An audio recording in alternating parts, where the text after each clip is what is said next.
Арбен Фетај објави дека со одлука на владата е именуван за специјален пратеник на Македонија за Европската унија со седиште во Брисел. Фетај изјави дека ова е ново поглавје во службата на европската интеграција на земјава и дека оваа задача за него е чест, но и голема одговорност. Додава дека патот кон Брисел продолжува со решителност, партнерство и со целосна доверба во европската иднина.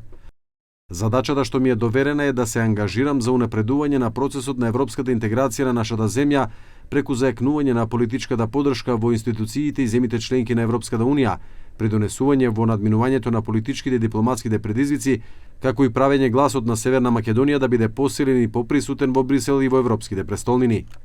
Нова реагираше потпредседателот на ДУИ и поранешен министер за надворешни работи Бујар Османи, доведувајќи ја во прашање потребата од оваа функција, бидејќи Македонија веќе има постојана мисија во Брисел.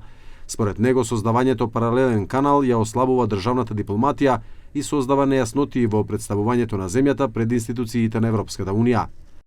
Создавањето паралелен политички канал во Брисел ја обезвреднува државната мисија, го нарушува авторитетот на амбасадорот и создава нејаснотии која представува земјата пред институциите на Европската унија. Европската интеграција бара силни институции, јасна хиерархија и професионална дипломатија. Јавните функции не може да се создаваат за политички згрижувања, додека постојните институции се третираат како декор.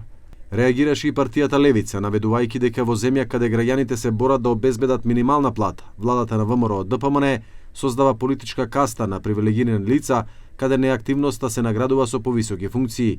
Од оваа партија истакнаа дека Фетај, додека бил вице-премиер, со месеци неоделна работа, но продолжувал да зима плата, а сега е именуван на нова функција со дипломатски статус.